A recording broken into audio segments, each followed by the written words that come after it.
যারা যারা মা বাবাকে গালিগালাজ করে, মা বাবার সাথে খারাপ আচরণ করে, এদের কোন ইবাদত, এদের জন্য জান্নাত হারাম, এরা জান্নাতে যাবে না। এরা জান্নাত এদের জন্য আল্লাহ নির্ধারণ করে নাই। নামাজ পড়ো, রোজা করো, হজ করো, যাকাত করো, সমস্ত কিছু করো, মা বাবা যদি তোমার প্রতি অসন্তুষ্ট থাকে, তোমার জন্য আল্লাহ তৈরি জান্নাত হারাম। এই ব্যক্তির তওবা কবুল হয় না।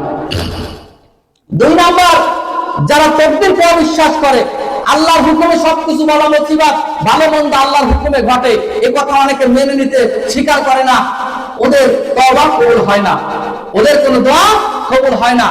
3 নাম্বার, যারা দান করে বলা বলি করে, অমুক মাহফিলে গেছিলাম, এত টাকা দিয়েছি, অমুক মসজিদে এইভাবে সিমেন্ট দিয়েছি, অমুক আইসলো তারে 5 কেজি চাল কিনে দিয়েছি, এরকম লোক আছে না? আছে না? এই ধরনের লোকের ইবাদত কবুল হয় না, এদের তওবা, এদের দোয়া আল্লাহর কাছে কবুল হয় না। আমার ভাইরা, আল্লাহ রাব্বুল আলামিন বললেন, 5 মিনিট লাগতে পারে, বলবো? আল্লাহ রাব্বুল আলামিন বললেন, ওয়া নাদাত আসহাবুল জান্নাতি আসহাবান নার আন ক্বাদ ওয়াজাদনা মা ওয়া'আদানা রাব্বুনা হাক্কা।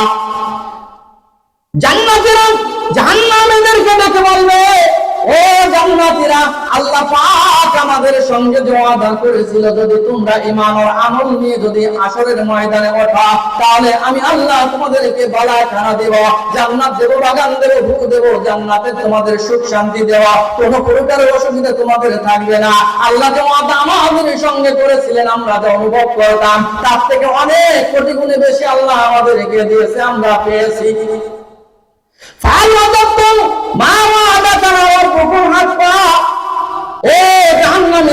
আল্লাহ পাক তোমাদের সঙ্গে যে ওয়াদাগুলো করেছিল, তাকে তোমরা কয় গন্ডায় পেয়েছো।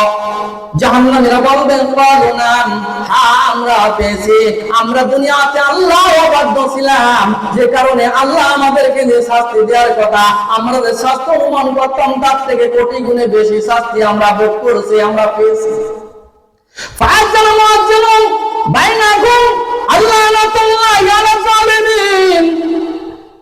এই কথার শেষে একজন ঘোষক, একজন মুয়াজ্জিন, জান্নাত আর জাহান্নামের মাঝখানে আজকে যে মৃত্যু আমাদের কাছে উপস্থিত হয়, একটা গুলি করলে মানুষ মারা যায়, একটা বাড়ি দিলে মানুষ মারা যায়, আগুনে পুড়লে শ্বাসকালি পড়ে মানুষ মারা যায়, উচটকে পড়ে গেলে মানুষ মারা যায়, গলা চিপে ধরলে মানুষ মারা যায়, সাধারণ বাড়ি দিলে মানুষ মারা যায়, স্ট্রোক করে মানুষ মারা যায়। কিন্তু সেদিন কোনো মানুষের কাছে আর মৃত্যু উপস্থিত হবে না।